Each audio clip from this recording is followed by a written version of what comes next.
Hey guys. This is what if Naruto was raised by the third Raikage. After the Kyuubi sealing, Naruto is found by A, brought to Kumo and raised by the Sandaime Raikage. He becomes N, beloved son and little brother. Watch him grow to become the legend he was meant to be as a shinobi and Jinchuuriki of Kumogakure. Hit like and subscribe if you like this one, and also please check the author in the description. Let's start.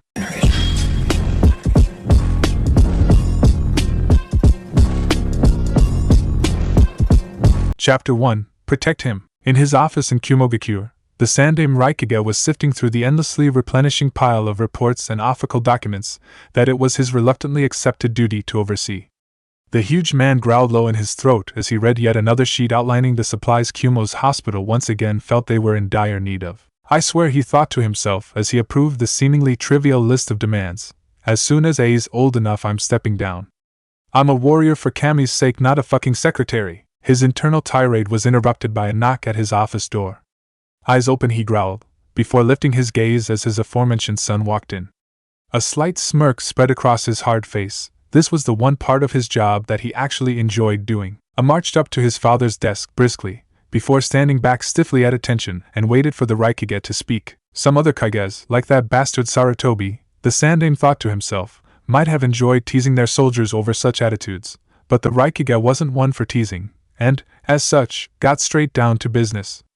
Looking A over once, he said, I'm sending a team of ANBU on a recon mission, and I want you to accompany them. I was visibly confused by this, and while most would stay quiet, well, he could only hold his tongue for so long before his volatile personality burst through. It did now, in the form of, I don't work ANBU, or recon for that matter. The Sandaime's face hardened at that. You'll do as I tell ya, boy. I need some more muscle on this mission and you're it, ya hear? He grumbled. Bristling at this treatment, A glared at his father. Why? He asked. Because I fucking said so, was the reply. Aside at that, no, why do you need some more muscle? This made the old man grin with a sadistic glee as he threw an open Kumo bingo book in front of him. The page showed a picture of a man with shoulder-length shaggy blonde hair, bright blue eyes and sharp features. Beneath the picture were various facts about the man, along with the bounty that the numerous hidden shinobi villages had offered for him. A's eyes widened before a grin identical to his father's spread across his features. The Raikage laughed at that. You remember Konoha's yellow flash, right? A race through the canopy of Konoha's vast forest towards the new origin of the Kyuubi's roars. The beast had appeared in the center of Konoha mere minutes ago, but the destruction it had caused was unbelievable, as bad as any of the times the Hachibi had rampaged through Kumo. He'd already left the ANBU squad behind, activating his lightning armor to increase his Shunshin's speed in his haste.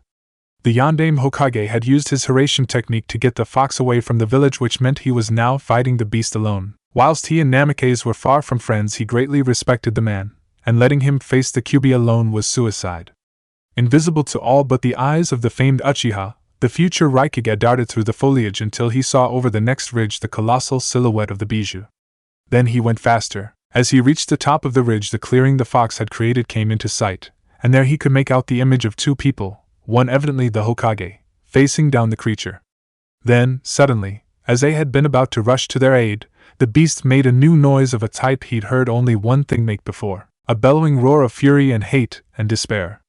He watched as the Kyuubi's form distorted, strands of red fur being dragged towards the duo on the ground. The strands grew thicker and more numerous, until the entire beast was dragged into whatever they had used for the sealing. With a smirk, A watched as the two people embraced, before kneeling down to place something on the ground. They stayed like that for a moment, seeming to stare at the ground, before they fell down with a finality that years of combat told it could mean only one thing. With a look of horror on his face, he shunshined down to them, watching as they came into focus.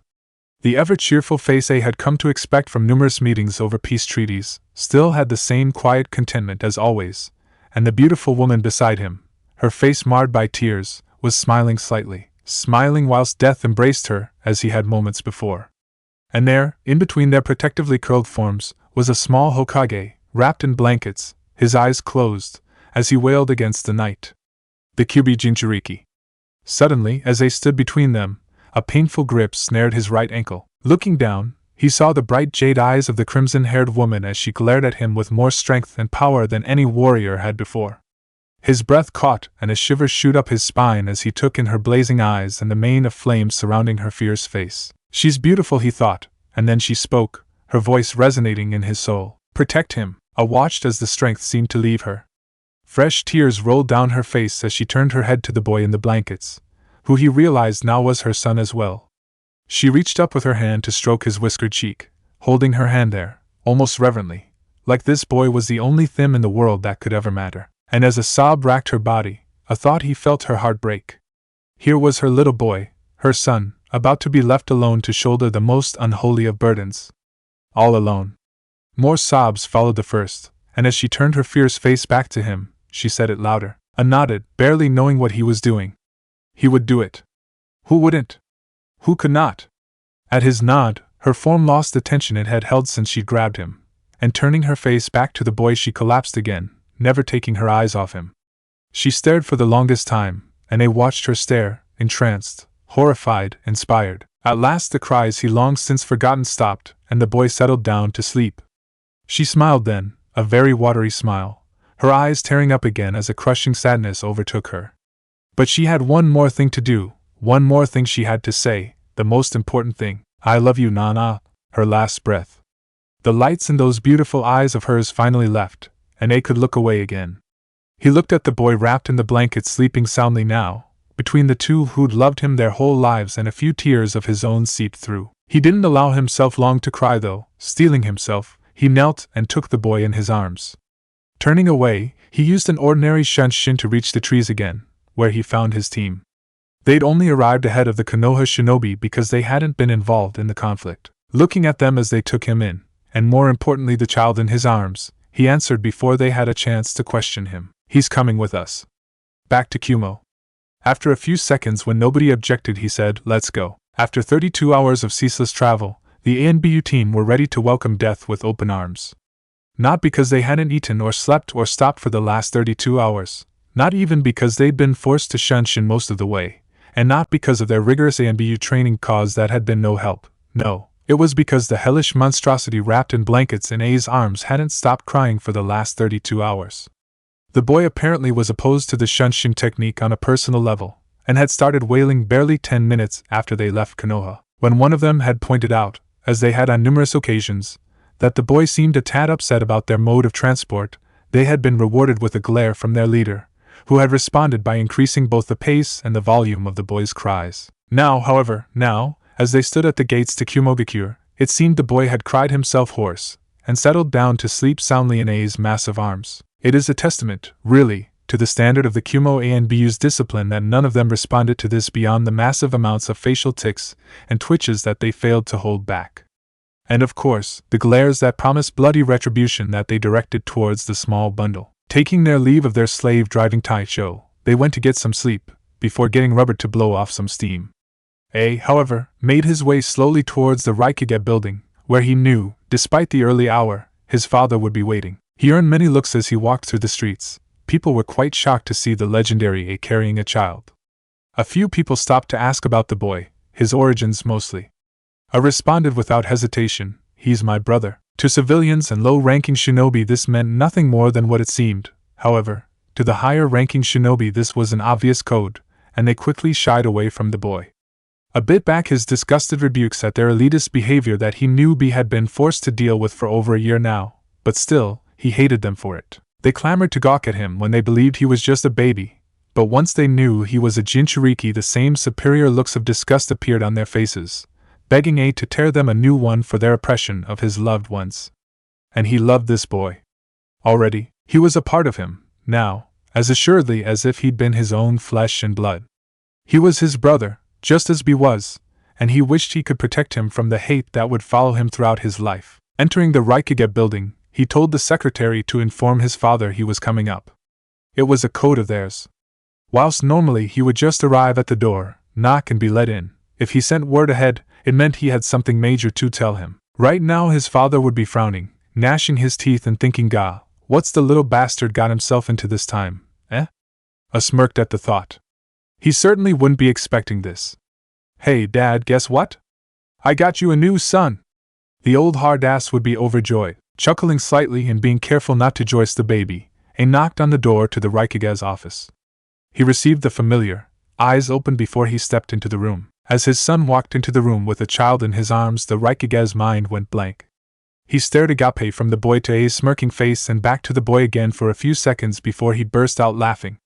Great bellows shook his form, like rock falling on rocks, echoing down the halls. Closed the door on the shocked faces of many shinobi, who come to see what had caused this horrifying phenomenon before turning back to the shaking mass that was his father. Grinning now, he approached the desk. Right, shut up now, it's not that funny. The Raikage looked up, his eyes filled with mirth, as he struggled to speak around his laughter. No, haha, no wait, ahaya. No, even you can't fuck up that badly, he said before he succumbed to more guffaws, sighed and decided to wait this one out. Looking at the somehow still sleeping child in his arms, he smiled, rocking him back and forth whilst his father's roars quieted. Finally his father looked at him, eyes still gleaming, continuing, Where the fuck did you get that then, eh? He asked before chuckling again. Looked up, a sad, sorrowful look now on his face, which sobered the Raikage up. He was in Konoha. Konoha! You took a child from Konoha. What the fuck did you do that fair? The Sandaime shouted. A only laughed at his father's reaction, a humorless laugh. Wait, he said, it gets better, he's the Yandaime Hokage's son. At this the Sandaime Hokage stood, leaned over his desk to look a right in the eye, potent rage plain on his face as he grumbled, low and dangerous, you'd better have a bloody fantastic explanation for why you kidnapped the Yandaime fucking Hokage's son. Smiled again without humor, and looked down at the boy wrapped in blankets held securely in his arms. He continued to gaze at the boy as he continued, I'm still not done, you know. He's also, here he looked his father straight in the eye, the Kyuubi Jinchuuriki, and an orphan. The Sandaime Raikage was an old man, he'd fought in all three of the great shinobi wars, but even so, that last sentence held a little too much weight for him. The Yandaime Hokage, dead. His son a Jinchuuriki. His Jinchuuriki's son in Kumo, in his son's arms. The Raikage fell back into his chair and for once gestured for A to do the same. Tell me what happened. So he did, from the Kyuubi's spontaneous appearance in the center of Kumogakure, to the Yandaime's Hira shining it away from the village to the beasts being sealed and the boy now wrapped in blankets, held closely in his arms. Finally, he told him about the boy's mother, her last wish. At this point the boy stirred in his sleep, made a quiet noise, but did not wake. The whole time the Raikage listened intently, adding a question here and there to get a better picture of the events. Are you sure he's a Jinchuuriki then? He asked when A was done. Slowly unwrapped the blankets to reveal the spiral seal on the boy's abdomen, right above his core. The Raikage sighed and fell back into his chair. So Minato Namake's dead.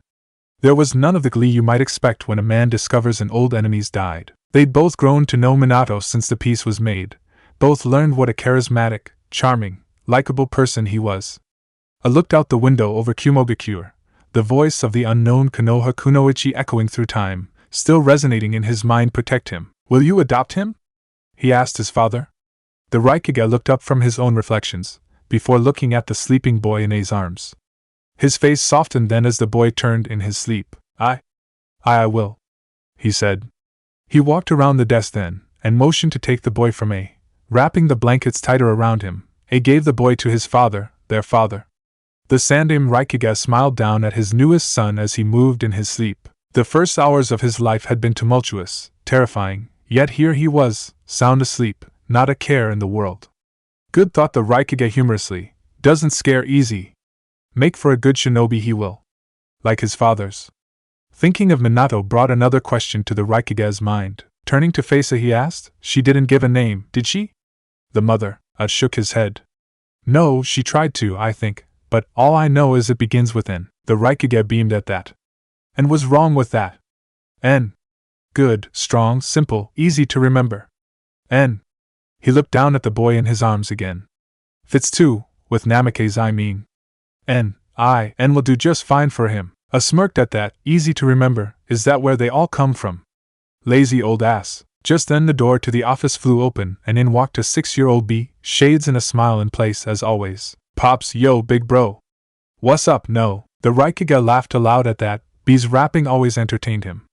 Yo B, come here and say hello to your little brother, and, without missing a beat B sauntered through the office up to the boy in blankets, and stuck his fist in front of him. Yo, what's up little bro, and, like for Nitro. The Raikage's laughs at the impromptu nickname could be heard all through the Raikage building, and by the next day, everyone knew of the Sandaime Raikage's third son, The Kyuubi Jinchuuriki of Kumo. Chapter 2. Just another day in Kumo. 6 years later, the village hidden in the clouds, while more militaristic than its fellow great nations, was in a peaceful mood at the moment.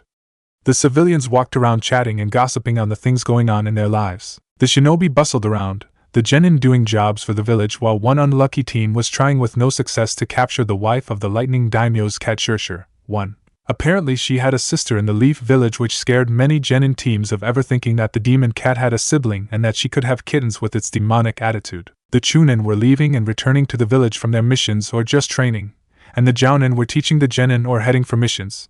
The village hidden in the clouds was happy with the peaceful atmosphere, but all good things come with an end, as there was a roar of N. People turned to the noise and saw a blonde blur run past them at the speeds the yellow flash would have been proud of. The one he was running from was none other than Raikage.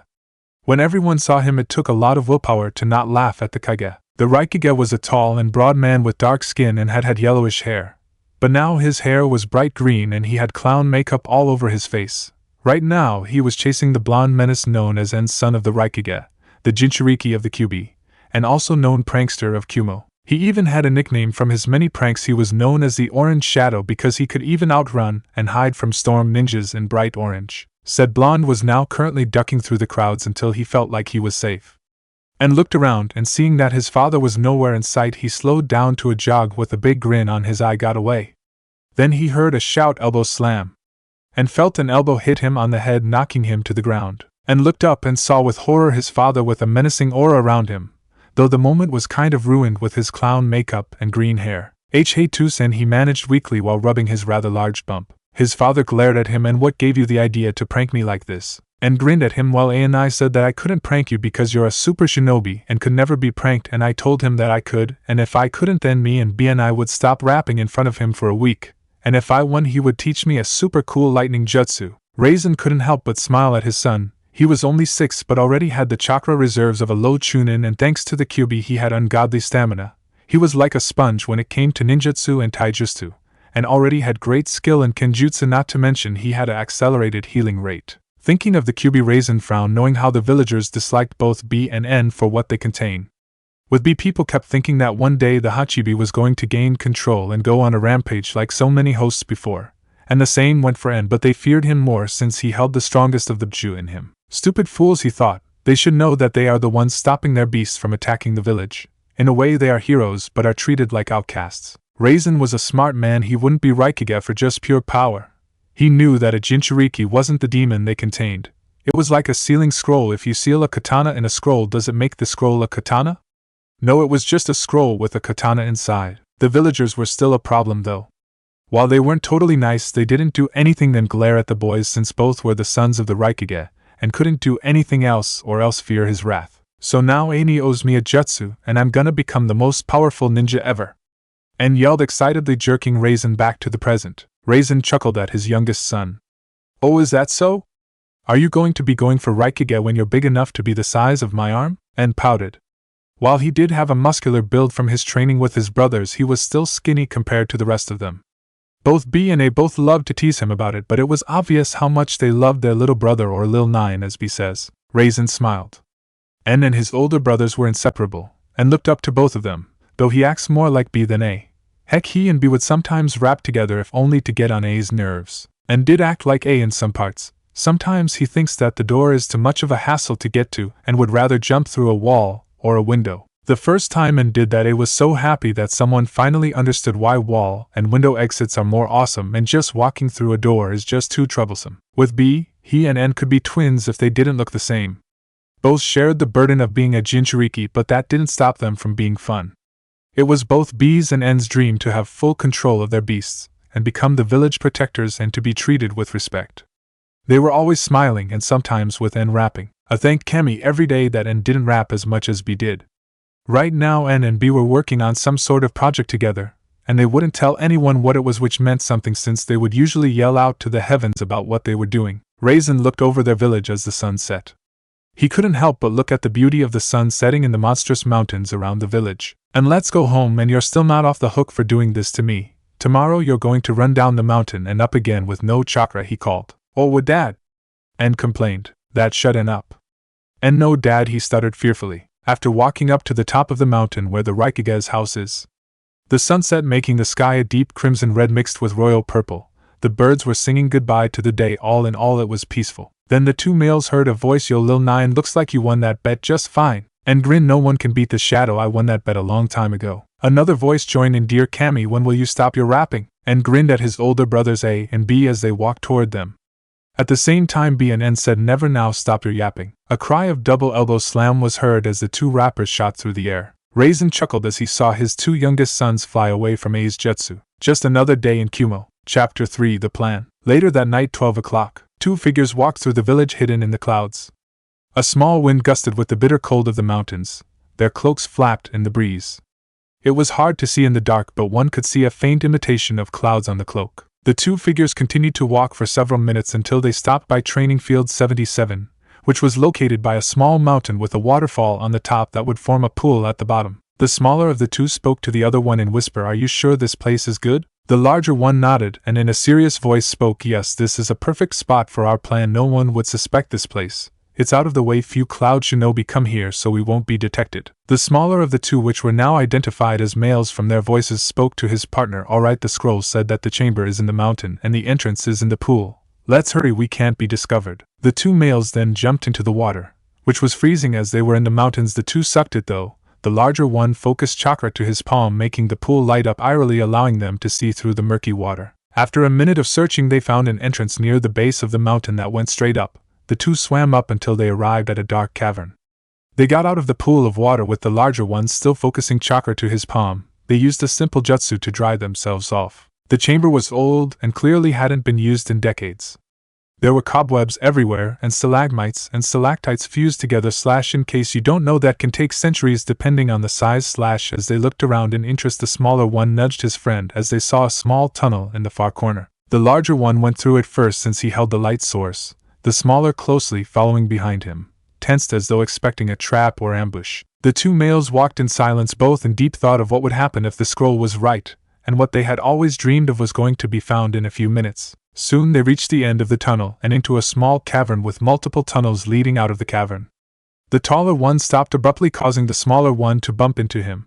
He was about to complain before he saw what made his friend stop. There in front of them stood a pedestal, and on it was a scroll with a snarling demon on it. The two cloaked figures slowly approached the pedestal and just stopped and stared at the scroll that held their future, their dreams, and their hopes. At the same time, the two cloaked figures reached to their hoods that had left their faces in the shadows. At the same time they took it off, and if anyone else were there they would have seen their faces. One had sun-colored blonde hair that came down to his chin. He had cheerful bright blue eyes. The most remarkable thing were his 3 whisker marks on each cheek. The other had dark skin and whitish-yellowish hair. The boy wore dark goggles and had a Kumo height around his head. Both boys were wearing dark gray cloaks with white clouds. Ha! I bet you thought it was Akatsuki. I'm sorry I had to mess with you guys. The blonde spoke first after minutes of just staring at the scroll before he spoke in a wonderstruck and serious voice that few people would think that a 6-year-old could make. BNI, do you think this is true? Is that scroll or really what could achieve our D-dream? I think so, Lil Bro B spoke in a serious voice without even in rap, which showed the seriousness of the situation. As the two approached the scroll, they remembered the day that they had found the cave that held the location to this place, where a scroll could be found to help control your bj. Flashback. 2 months ago, B and N were running through the woods surrounding the village. They were playing ninja. Well, N was, since B had been made a genin 2 weeks ago. His height was worn proudly on his forehead, but B didn't care because he loved to play with his little brother. Since they both were Jinchuuriki and brothers, they knew that they should stick together. As fate would happen, N was running from his brother with a grin on his face. He looked around and saw a clearing ahead, so he decided to land there and have a taijutsu battle with his brother. As he landed on the ground, he swore he felt the ground crick under him, but he decided that it was nothing. All of a sudden, B punched him and N flew a few feet away from him. N grinned at B, but before he could speak, he heard a crack. He looked down and watched in horror as the ground beneath him fell away, leaving him hanging in the air for a moment before plummeting, and landed with a thud as his head started to sway. He dimly heard B yelling, but he couldn't hear that much as his head was swimming from the impact. Soon B jumped down carefully and checked to see if his brother needed help. When he knew N would be fine, he looked around and saw a tunnel on the opposite side of the wall. Looking behind him, he saw another tunnel that would have connected to the other tunnel. Now, being naturally curious people, both N and B headed in the tunnel. They walked for several minutes, but with B's fire hand they could see. They soon entered a room. Both couldn't help but gasp at the room. On the walls were tiles of all the tailed beasts from the one-tailed raccoon to the nine-tailed fox. But what really interested them was the humans next to each on, and they seemed to be surrounded by a shroud of red chakra, but they seemed to be in control of it. The two boys then noticed a scroll sitting on a pedestal. B walked over to it and started to read it, and noticed how his brother's eyebrows rose and he dropped the scroll in shock. B and I, what is it? And questioned, but B just stood there staring at the scroll that lay on the floor. Rolling his eyes at his brother, he took the scroll and started to read it. Jinchuuriki have always been feared for what they contained of ever being released. But now me and my fellow Jinchuuriki have found a way to control our bju and use its power to the maximum without losing control. Though we ourselves have never had full control, we have still been able to do full bju mode for 30 minutes. If you are reading this, then you have found this cave. As you can see from the walls, this shows the 9 Jinchuuriki that found a way to control their beasts. We kept how we were able to control them a secret. We didn't want anyone to find out and track us down. If you are reading this, then either I or my brothers or sisters have fallen and our bju taken and stored in you. In this scroll is a location to the first few steps of control, along with different jutsus for each certain Jinchuuriki, along with other things found from our travels. May Kami bless you, and I wish you good luck, my fellow Jinchuuriki. Miro Jinchuuriki of the Kyuubi. And dropped the scroll like B did. Both B and N looked at each other. B, if this is true, we could finally achieve our dream. We could become protectors. And spoke with a hopeful voice. B grinned at his little brother Lil 9, we're gonna be protectors and everything will turn out fine. And grinned, yo big bro, we're gonna be badass ninjas with all this. Now let's go tell Pops and big bro and everything will be bliss. B frowned as he said, and we can't tell dad or big bro. What? Why? Think about it, we could do this. And protested. No, and this sort of thing.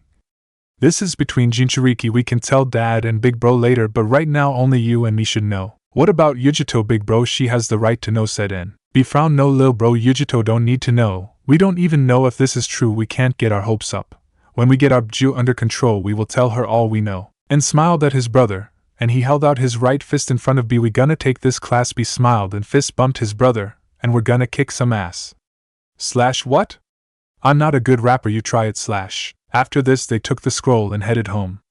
The boys knew that their pop and big bro thought they were up to something, but they couldn't tell them, at least not yet. Flashback end. B and N walked up to the pedestal and opened the scroll, and they both started to read it. Fellow Jinchuuriki, if you are reading this, then you are trying to gain complete control of your bju.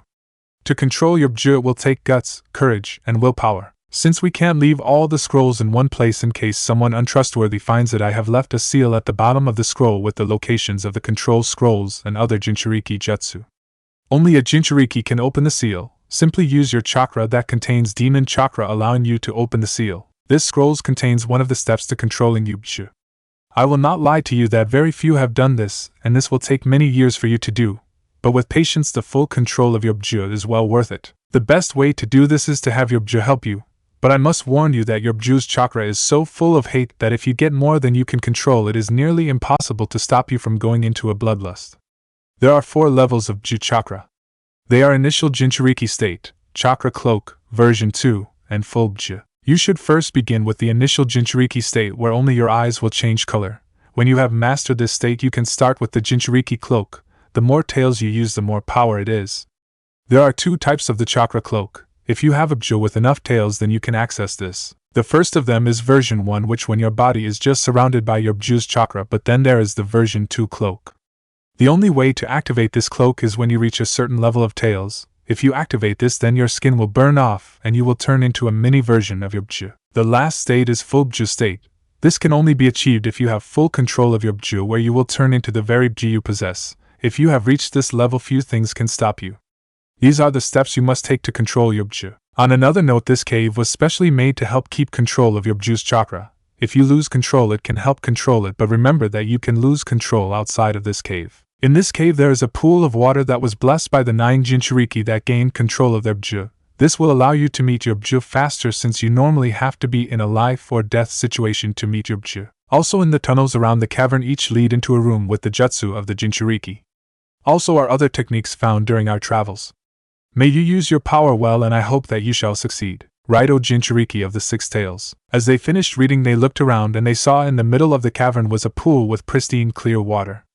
The pool's surface was smooth, and as they looked in the water they could see their reflection as easily as looking in a mirror. The 2 boys decided to check out the rooms with the jutsu. B found a tunnel with a number 8, and N found one with 9. B went in his tunnel, and soon came to a grayish metal door with the 8-tailed ox. Placing his hand and channeling his chakra, the door opened with a hiss, and it swung open. He stepped inside and couldn't help but gap at what he found. He then grinned, "Oh yeah yo, this is gonna be good," and watched as B went into his tunnel. He took a deep breath and started to channel chakra into his hand, and the room started to glow blue. He started to walk down his tunnel. He soon came to a reddish metal door with the 9-tailed fox. Placing his hand on the face of the 9 tails, he channeled his chakra into the door, and it swung open. He stepped inside and spun a 360, taking in everything he saw. And grinned, "Hell yeah." Meanwhile, at the Raikage Tower, Raisin was sitting at his deck glaring at the paperwork he had just finished. "The second A can become Raikage, I'm gonna burn all this paperwork just for the fun of it. I'd rather have a do this, which is going to be amusing to see since he hates that type of stuff." Oh well, no need to tell him about it until he already has the hat, Raisin thought with a smirk. Glancing behind him, he saw that it was nighttime and sighed. He leaned back into the chair and started to think about the strength of the village. While we have the least amount of bloodlines out of all of the 5 great nations, we are still strong since we have the 2 most powerful Bju and the 2 tails. Though the countries only know about B and Yujito, I made sure no one would find out about N. If Konoha found out we have the 9-tailed fox, they will know we have the 4th Hokage's son. Thinking of that, I need to tell N soon. He deserves to know. I think I will tell him sometime in the future, maybe after he becomes a genin. Raisin then remembered what he had planned to do before N had come in the picture. I remember we were going to get a Hyuga and get the Byakugan, but when N came into the picture we decided to not do it since we had already taken one kid from Konoha. If we get caught they could find N, and I'll be damned if they tried to take him from me. He is my son no matter what, and I'll always be a proud father of him. But we still need to get some bloodlines in Kumo.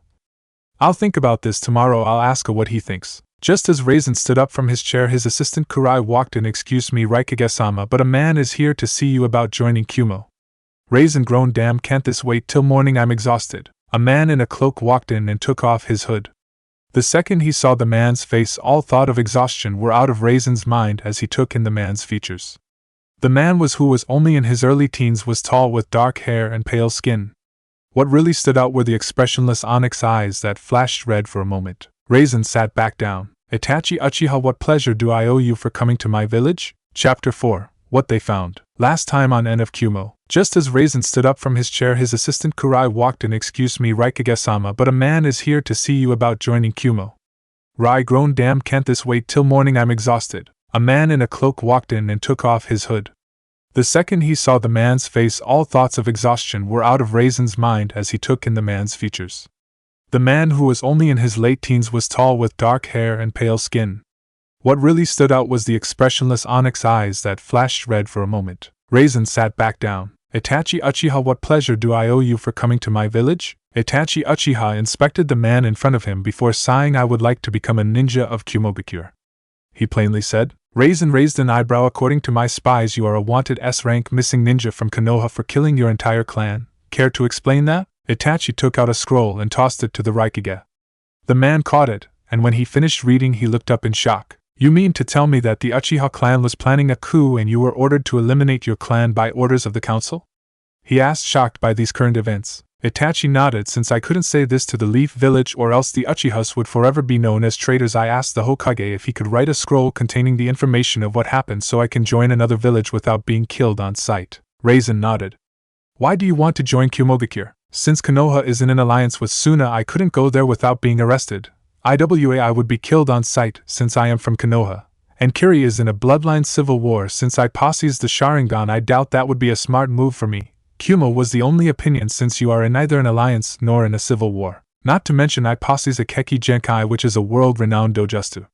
It is common knowledge that you have the lowest amount of bloodlines out of all the 5 nations." Raisin nodded. It made sense, though he was kinda pissed that Kumo having the less bloodlines was common knowledge for people. "But how do I know you aren't a loyal ninja of the Leaf? Since you did kill your entire family for the village?" The Raikage questioned him suspiciously. Itachi sighed. "I was a proud ninja of the Leaf, and I did what was best for the Leaf by killing my clan. But they made me kill innocents that had nothing to do with the coup, old men and women, those that didn't even know of the plot, and children. Just little children, and I was ordered to kill them." Itachi lowered his head with a few tears in his eyes. "What the Leaf made me do was the last breaking point. So no, I am no longer a loyal ninja of the Leaf."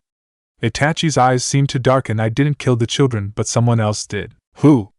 Raisin asked him. Itachi shook his head. I have a hint, but I doubt you would believe me if I told you. But I will tell you this right now, he is very powerful. Raisin frowned, wondering who would be that powerful and cold-blooded to kill children. He also took note of what Itachi had said earlier and had to agree with him.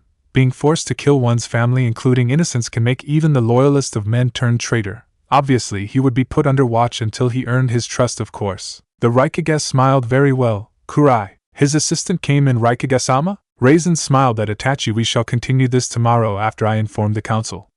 Until then you may stay in a guest house until we have decided what to do. Itachi smiled and bowed to the Raikage. Hi Raikage-sama, I will not disappoint you. He made to leave, but the Raikage wanted to know one more thing. Itachi, wait, I want to know something. What do you view a Jinchuuriki as? He asked him seriously. Itachi looked confused at the answer but replied, a Jinchuuriki is a holder of the bju inside them. But they are not the bju themselves, merely the container. Why do you ask? Itachi asked him. No reason. The Raikage answered plainly. Itachi nodded and left the room. The Raikage couldn't help but grin. Well, that settles that problem with the Keki Genkai. The Sharingan is a powerful Dijutsu, which is why the Uchiha were considered the protectors of Konoha. Now that they're gone, except from one boy, Kumo now owns the Sharingan, and the one who was considered the prodigy of the Uchiha clan in the last 3 generations. Konoha 0, Kumo 1. Glancing at the clock, he saw that it was now 1 in the morning. Well, at least the paperwork is done. Raisin continued smiling until he saw something that made him pale. On the desk was another new pile of papers waiting to be done. Nuh! Back at the cave, both B and N were looking around at the rooms until they heard a yell and oh. Both sweat dropped. Looks like Dad got some more paperwork, they both thought. N's POV. Whoa! N couldn't help but think. The room indeed did consider to be a whoa. The room's walls were deep crimson orange, much like the Nine-Tails' fur. But that wasn't what got his attention. One half of the room had bookshelves covering the walls, and scrolls of all shapes and sizes were crammed in the shelves. On the other side was a small bed and a chest by it. Looking at one of the bookshelves, he saw dozens and dozens of books on different ninjutsu, taijutsu, fuinjutsu, genjutsu, and kenjutsu techniques, along with other things like different types of weapons. And grinned. Ah, yeah! He yelled out happily. With B had a huge smile on his face as he looked at his Jinchuuriki room, or his super awesome Ju cave as he liked to think. The room was just like N's, but instead of the walls being crimson, it was pale gray like the Hachibi's hide. B walked over to the scrolls and noticed a large scroll with gold tint on it. Since he thought it looked cool, he opened it. All Jinchuuriki are granted a special ability given to us by our bju. The one-tails Jinchuuriki is given control over sand, the two-tails is given control over hellfire, and so on. The Jinchuuriki of the 8 tails can use ink release. Ink release would be best to start it by using your mouth. While you can use it on any part of your body, it is easier to start by spitting it out. Once you become good enough to use a sizable amount of ink, move on to the hands. Hamera Jinchuuriki of the 8 tails. Oh yeah, who's awesome? I knew this wouldn't be so bothersome. Be rapped. Yo, B and I think we gotta split, before Big Bro and Pops find out, and Flip and told him as he walked into B's room. While checking out his room, mine's cooler and thought, alright lil bro, let's go. Both boys put on their cloaks and walked out of the mountain and headed home. If anyone could have seen their faces, they would have noticed how each of them looked like they won the lottery from the size of their smiles. Chapter 5, Training. Last time on N of Kumo, both boys put on their cloaks and walked out of the mountain and headed home. If anyone could have seen their faces, they would have noticed how each of them looked like they won the lottery from the size of their smiles. And get your ass off the ground and try again. If you fail this again, I'm going to try out my new Jutsu Iron Claw on you and you're going to be in a world of pain. I yelled at his little brother, who was lying face first on the ground panting. How weird, both B and N seemed to be less hyper and annoying than normal. Did they stay up last night? What were they doing? Oh come on A and I, do you know how hard you hit? I feel like I'm getting hit by ox. Shut it kid, I fought in a war, of course my hits are hard and I'm not even trying with you. Would you like me to go all out on you little brother? A asked N, and paled and jumped up and jumped on his feet. And no bro, I'm good, just stay over there. And don't kill me. He murmured at the end. What was that? Did you say go? Okay, why? Wait, no. As N was punched in the face and flew through the air and into the wall, making an N-sized hole. Raisin watched on as his eldest son beat the crap out of his youngest son. Well, I gotta admit, N is doing okay. It wasn't kidding when he said he fought in the war. With his lightning armor he was as fast as the yellow flash. Right now N was doing physical training with A, or as N called them, getting the crap beaten out of me training, although he would never admit that he liked how his brother took time to train him when he wasn't on a mission. After he did his getting the crap beaten out of me training, he and B would sneak off when A and their dad left for work and go to their favorite training area in their house. The training areas were used for the Raikage and his family. It was a flat rocky field with lots of boulders and the occasional tree.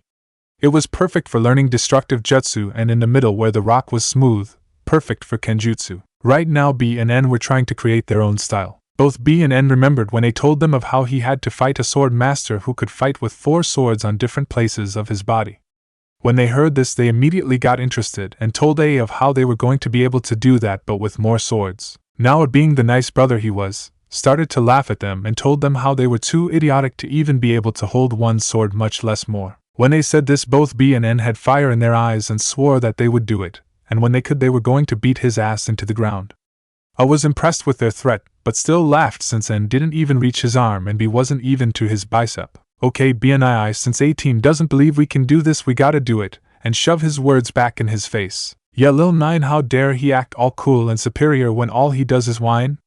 B rapped. They both continued to think on how they could be able to use more than 2 swords. Hey B, what if we use a shoulder? That could work. True, but how are we gonna get a sword up there?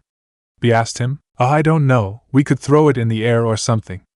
And told him. Alright, that's cool, you fool. Hey, who you calling a fool? You fool. But you haven't even thought of an idea yet. Shut up, you fool, you're so uncool. Oh yeah, I'll forget it. Hey B, do you think we can get our 6 swords, 3 for each of us, and we can practice until we get it?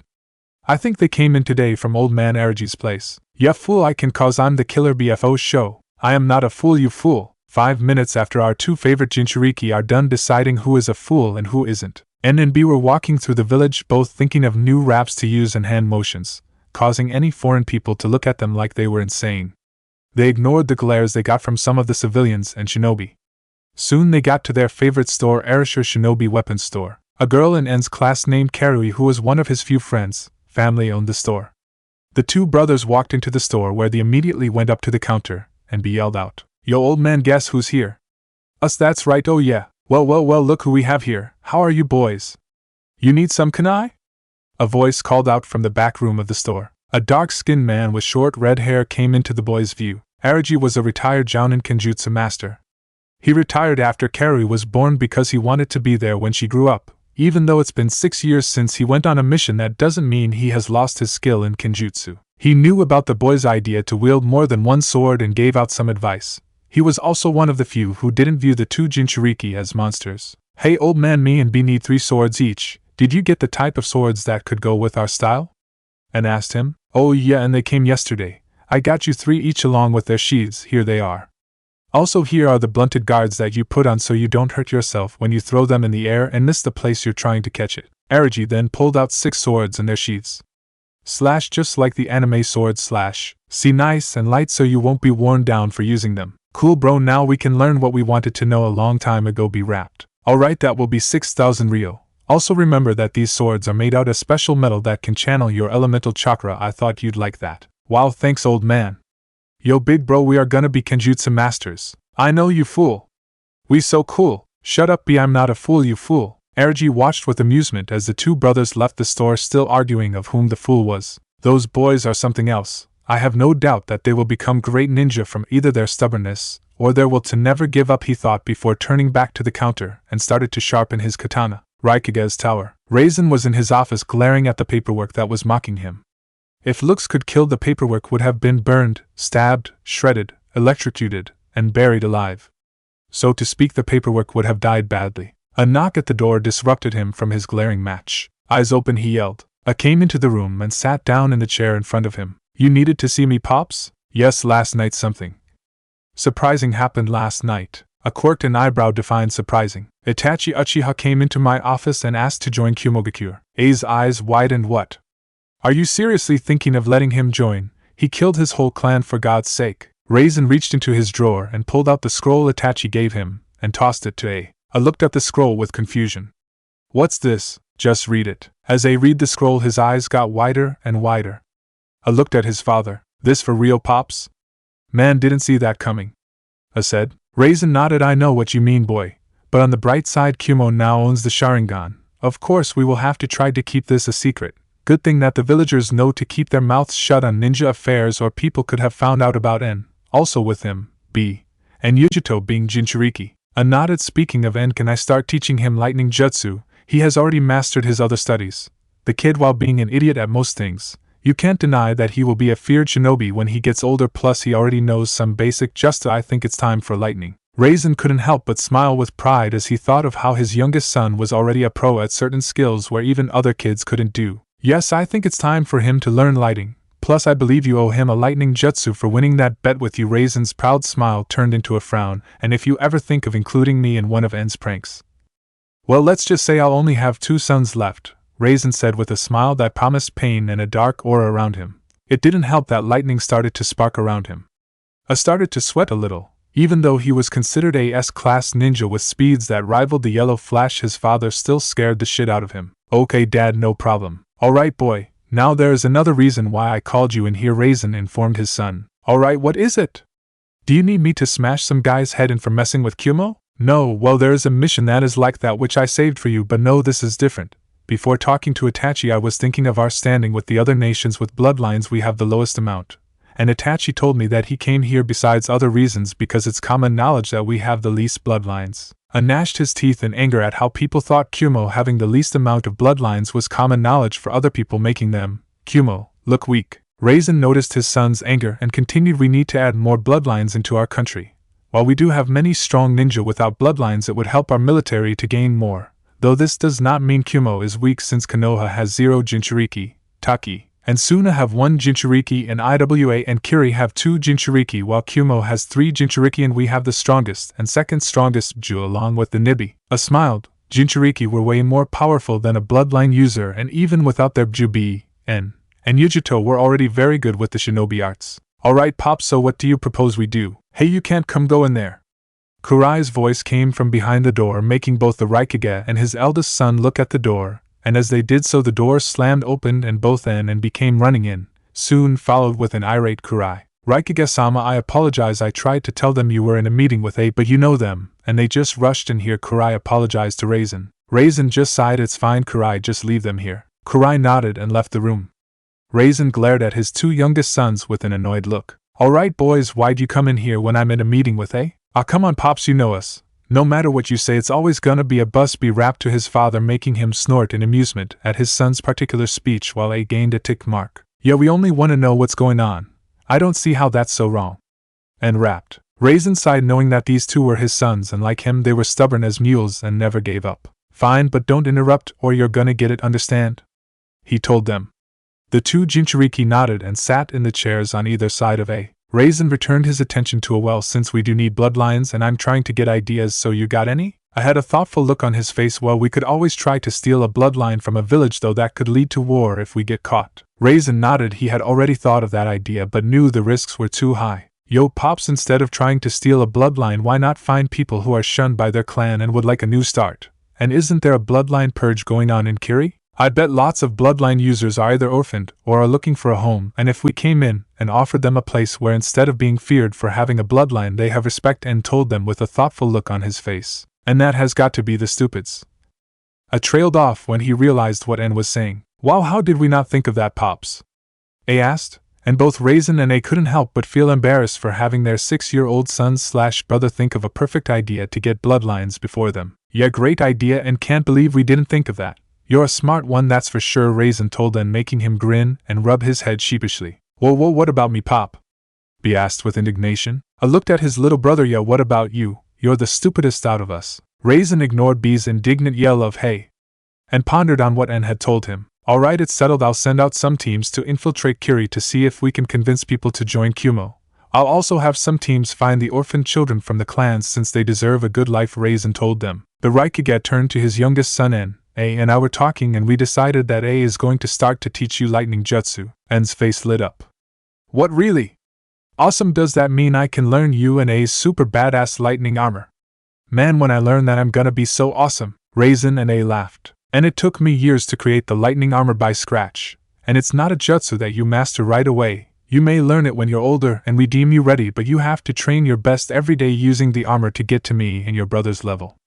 the Raikage told him, and crossed his arms with a pout. I bet I could do it. A smiled at his little brother. Don't worry, and I am considered one of the greatest lightning users in the elemental countries, and Dad is even better than me. I don't think you'll have much trouble if you listen to us. And looked up and grinned. Alright, I promise I'll be the best apprentice ever. Man, you're so awesome and strong. Puffed out his chest at his little brother's praise. Well, I am an S-rank ninja in Konoha's, Suna's, Kiri's, and Iwa's bingo books, so I think I am pretty strong. B snickered. If that's true, how come you don't got a girlfriend? Glared at B. Shut up, B. See, this is why I'm not training you yet. You're too disrespectful. B smirked. Still, you don't got a girlfriend. All of your chances are always gone with the wind. Oh yeah. In a flash, A appeared next to B and hit his head with his elbow charged with electricity elbow bolt. Raisin sighed as B flew through the wall and out in the air. Meanwhile, N had a tape measure and was measuring the hole he made. Man, only 4 meters. You could have done better, N told him. A appeared next to N elbow bolt, causing N to fly through the wall, making an even bigger hole than B's. Measure that, N. A yelled with his head sticking out the hole as he looked down from the self-made holes in the wall as he watched B and N get up painfully from their encounter with gravity. Raisin groaned as he looked at the holes in the wall. He glared at A. You do realize how much paperwork I'm going to have to do to fix these holes, right? A shrugged. Hey, they deserved it. For your information, lots of girls have asked me out, but there was a problem with them. Fangirls? A shuddered and gave the sign to ward off evil fangirls. Training ground the next day. A stood in front of the Raikage's training ground waiting for N to show up. He didn't have to wait long until N came out. N wore a black muscle shirt with dark blue A&BU styled pants with lightning on it. About time you got here, N. Alright, first I want you to do is to channel your chakra into this chakra paper. I want to know what your elemental affinity is. If it's lightning, then this training will be easier. I told him. N nodded and accepted the paper. Pushing his chakra into the paper, he watched as the piece of paper crumbled into a very small ball. Looking up, he saw that his brother's eyes were bulging out of his head as he stared at the chakra paper. Big bro, was that supposed to happen? And asked him, since his brother looked like a fish out of water. Seemed to snap back out of his thoughts and do it again, and he gave him another sheet of paper. And pushed chakra into it, and the same results happened. I don't get it, what's the big deal? And questioned his brother. I looked at his brother seriously. It's a big deal since normal lightning users only crinkle their paper, but yours turned into a small ball. That means you have an extremely strong affinity for lighting. Wait, so you mean I'm going to be a really good lightning user? Alright. I knew I was awesome. And cheered. Okay, and I wanted you to channel your chakra on your hand. Imagine it sparking and moving like lightning. I told him, and nodded before closing his eyes and concentrating. After a couple of seconds, A watched in surprise as red lightning started to shoot out of N's hand. Amazing to be able to call upon lightning so fast. And what's with the red lightning? Is it a bloodline? No, it can't be. N's real parents didn't have red lightning. A thought in amazement, and opened his eyes and looked at the red lightning moving around his hand in confusion. Yo, A, what's up with the red lightning? I think it looks pretty frightening. He rapped using eccentric hand motions to emphasize his point. Slapped his hand on his forehead at N's rapping. Thank you, Cammy, for not having him rap every sentence like B. I don't know, kid. I'll ask Dad later, but right now I want you to do this jutsu. It's called lightning clone / I suck at translating, so I'm just going to use English except for jutsu like Chidori and Rasengan / I then showed him the hand seals for the jutsu, and then performed the hand seals and yelled out lightning clone, and with a poof of smoke 10 N's appeared around them with smirks. I grinned. Alright, now attack me. When he said this, the 10 clones surged forward. The first clone to reach him swung his fist at A's face. Dodging the fist, A punched the clone in the stomach. He was surprised to see that the clone didn't dispatch, but when he hit him again, the clone dispatched. The rest of the clones rushed as one, and each tried to hit A, but with no success. In a couple more seconds, the rest of the clones were dispelled, leaving A standing in the field, not even breaking a sweat. A smiled at his brother, who was upset that none of his clones had hit his brother, but on the inside his thoughts were confused. I don't get it. One hit is all that's needed to dispatch clones, but all those clones needed at least 2 hits. That shouldn't be possible. Is it because of his lightning affinity? That could be the reason why. Alright, not bad on your first try. And crossed his arms and scowled. Yeah, but I didn't even touch you. Ruffled his little brother's hair. Don't fret, and you couldn't hit me cause I'm too awesome to get hit by 10 clones, but I bet you could have beaten a genin, and not even they can make 10 clones, and you're just starting the academy.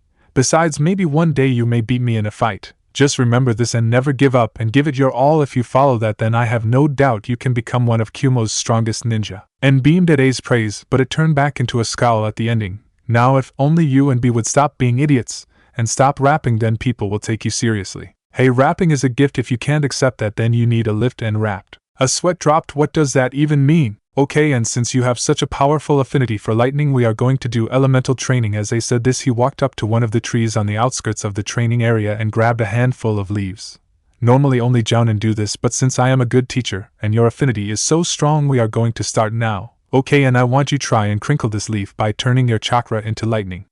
He said this while pushing chakra into one of the leaves, making it crinkle into a small ball, and nodded and grabbed one of the leaves and sat down. Closing his eyes, he focused his chakra and pushed it into the lead. Looking down, he saw the edges of the leaf crinkle a little. N's brow furrowed. Man, this isn't as easy as I thought. After several more tries, the crinkle got a little bigger by a centimeter. Well, it's getting there, he thought happily. 2 hours later, N's eyes were closed in concentration before snapping them open and pumping chakra into the leaf. He watched as the leaf crinkled around the outside, but it wasn't even as crinkled as A's. Man, what am I doing wrong? Okay, and think, what did you do when I said to call lightning? Imagine your chakra sparking and moving like lightning. So if I do it like this, doing what he thought with his chakra, he watched as the leaf crinkled. Only the very center was still the same. They are like the leaves Naruto uses for wind manipulation, if you're wondering. Yes, I'm doing it. And grinned. Looking up to tell his brother how close he was, his sweat dropped when he saw his brother sleeping at the base of a tree. That jerk, he is supposed to be training me. And then grinned, thinking of a good prank. Very quietly he went to the house and grabbed a bucket full of water and very quietly snuck up to his brother and poured the bucket on A. Smiled as he walked over to his brother. Next time, and just nudge me, cause if you do that again. A's body started to have lightning surround it, making N pale before nodding, promising he wouldn't do it again. After this happened, N remembered what he wanted to show A. Oh yeah, and I, look what I did, I'm almost to the center. And showed her the leaf. A's eyes widened a bit before he grinned at his brother. Wow, and I'm impressed. It takes most Jounin weeks to do that, and you already got it down in 2 hours. You're gonna be a good lightning user. Maybe when you're older I'll teach you the lightning armor. N's face brightened at the praise and he grinned when he heard that he could learn the lightning armor when he got older. Alright, and I think you deserve to learn a jutsu. This is called lightning bomb. Later that night, 12 o'clock, at the Raikage's house, 2 pairs of eyes opened from their pretend slumber. A was asleep and their father was still at work. N and B met at the gate and nodded at each other before running out of the house. They wore black cloaks over their day clothes to not attract attention to them. Their destination was the Jinchuuriki cave / Can anyone think of a good name for this? I don't have any ideas / They soon arrived at the waterfall, where they then entered the chamber where the tunnel led to the pool and the rooms. The atmosphere was tense. Both B and N were nervous, for this night was going to be one of the most important nights of their lives. Tonight was the night when they would meditate on the pool. Tonight was when they would enter their minds. Tonight was the night when they would meet their Bju. This is where they would become legends. Chapter 6. The beginning of legends. B and N were nervous, which one could not blame them. Tonight was going to change their lives and future because they would be meeting their Bju tonight. They didn't know what to expect, but they were determined to have their beast help them to become Kumo's strongest protectors. Were they scared? Hell yeah, not only because they were meeting their Bju, but they were also the most powerful Bju. The 2 Jinchuuriki walked tensely through the tunnel, both choosing to be silent and reflecting on their thoughts. All too soon they arrived at the pool. You ready, Lil 9? B asked his brother, who nodded. Alright bro, let's get this show on the road, B said, and smiled at his brother and held out his fist. Let's do it. B smiled and fist bumped his brother. The 2 brothers faced the pool with determined looks on their faces. They walked on the pool and sat in meditative forms. N's mindscape, drip, drip, drip, and opened his eyes to find himself in some sort of sewer where water would occasionally leak from the rusty pipes above his head. Wow, this place is a dump. N thought. And turned his head quickly when he heard a noise coming from the hallway. Walking down the hallway, he strained his ears to locate the noise. After a couple minutes of wandering, he found himself in a large room with a gigantic cage the size of a mountain. On the cage's doors there was a piece of paper with the kanji 4 seal on it, and jumped back when he saw 2 huge crimson eyes open from behind the cage. So this is my jailer? A deep and booming voice said. N's eyes widened. You're the 9 tails. Laughter echoed across the room. Very astute of you. Of course I am. Who else would be sealed inside you? The 9 tails asked in amusement. So, why are you here, child? I doubt it's to keep me company? Kyuubi asked, and looked at the Kyuubi with a determined look in his eyes. I came to have your help in controlling your power. The large crimson eyes narrowed. Why should I? What makes you think you could control my chakra? Your puny body couldn't even handle a small amount of my chakra. It's happened before, Muro did it. And told him. Kyuubi looked at him. So you read the scroll? Muro lived hundreds of years before you were born, child, so long ago that no one even remembers him, and he was a powerful shinobi, and even then he almost failed. What makes you think you can do the same? And looked Kyuubi in the eyes. Because it's me and my brother's dream to have control of our Ju's chakra and to become Kumo's protectors, and we won't give up no matter what happens. Because me and B never give up, and we never will, he declared. Why do you bother? Many people in Kumo only see you as a monster. Why would you protect them? Why defend the ones who have hurt you? The Kyuubi asked mockingly, and grinned. Because no matter what they think, me and B are gonna show them who we are and how we are going to put our lives on the line to protect them. Even if they won't accept us, we will still be their protectors. Humph. You are an interesting person, and Yatsuki, but you still haven't told me what I get out of this. What do you want? And asked him. Only two things.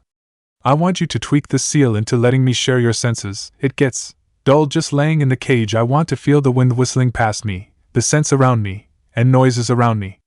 This will also set up a mental connection where I can contact you by using our thoughts, where I can aid you in battle and give advice. And nodded. If that was what it would take to have the Kyuubi help him control his chakra, it was a small price to pay and much to gain. What is your other request?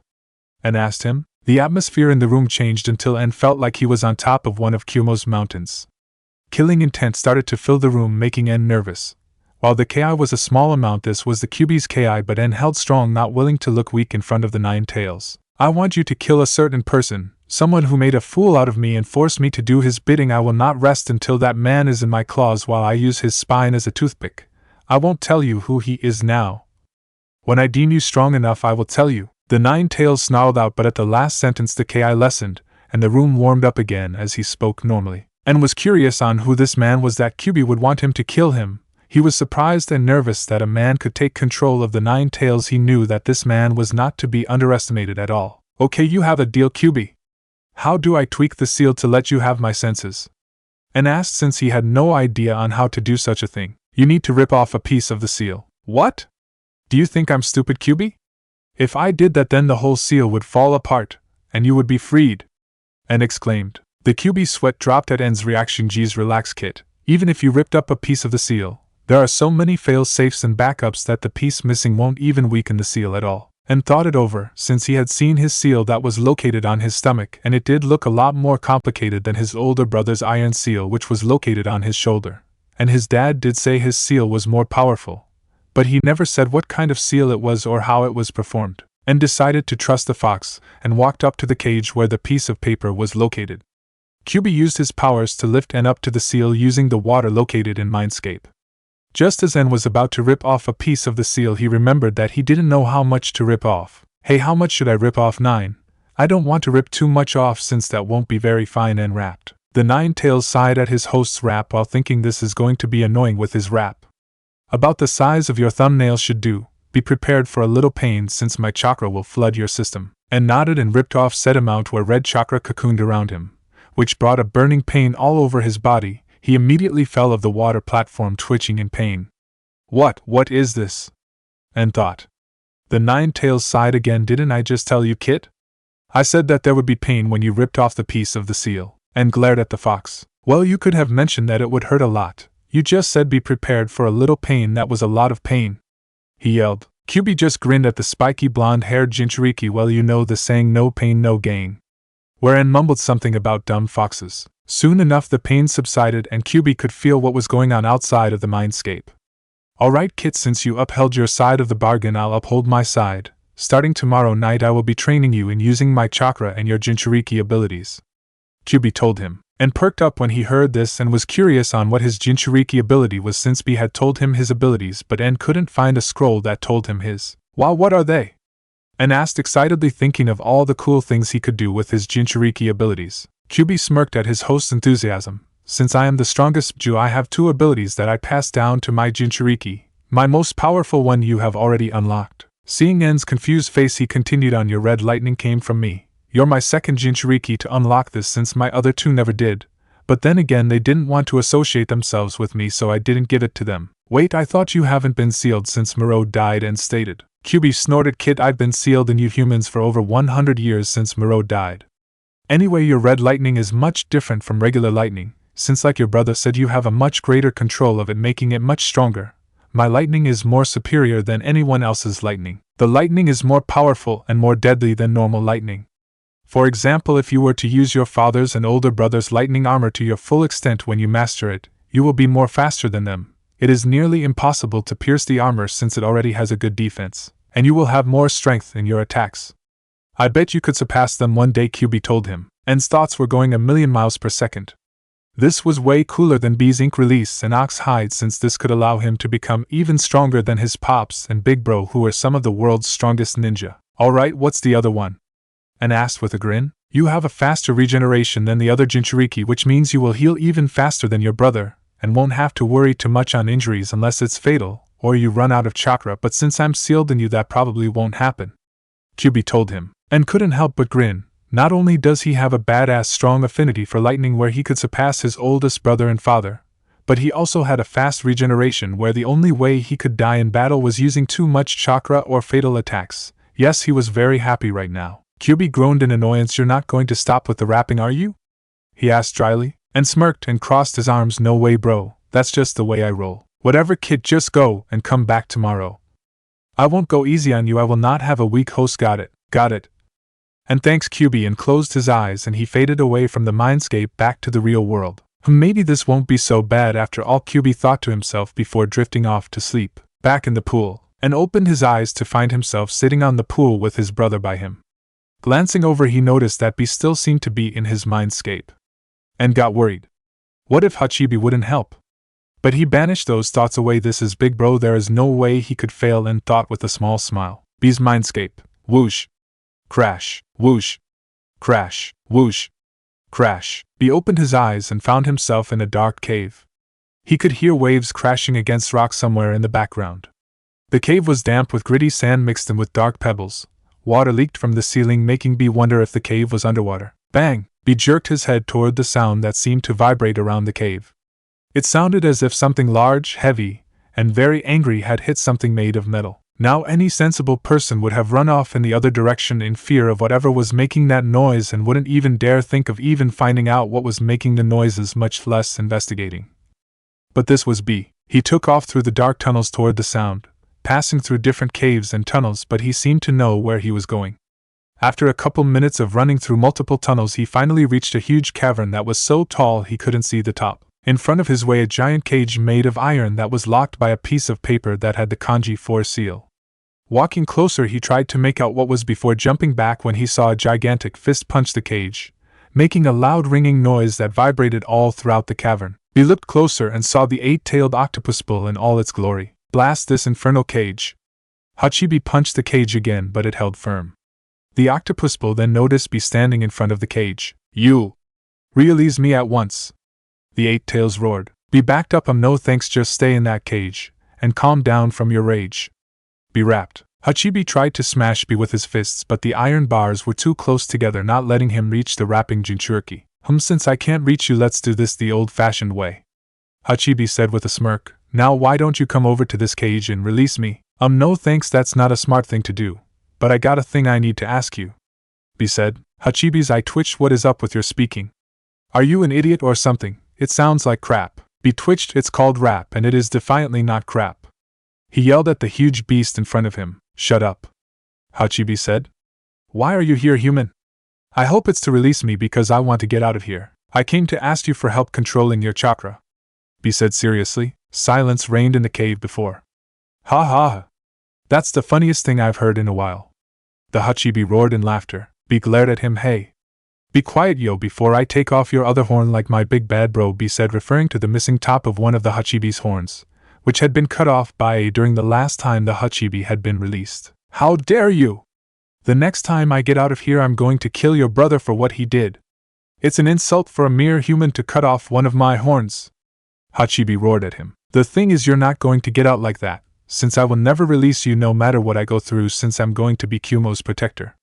B yelled out in anger, since he did not like how the Hachibi had threatened to kill his big bro, and if there was one thing in the world that B hated, it was when his family was threatened. B sighed while trying to rein in his emotions. Look, I know you don't like being sealed in me, and quite frankly I don't like having you sealed in me, but we are stuck together, so why not make the most out of it? I read in the scrolls that once you have full control of your Bju's chakra, then you can summon them.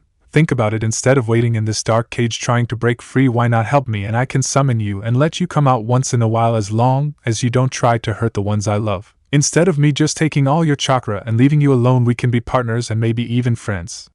The rapping Jinchuuriki said with complete sincerity, without a hint of dishonesty located anywhere in his words. Complete silence.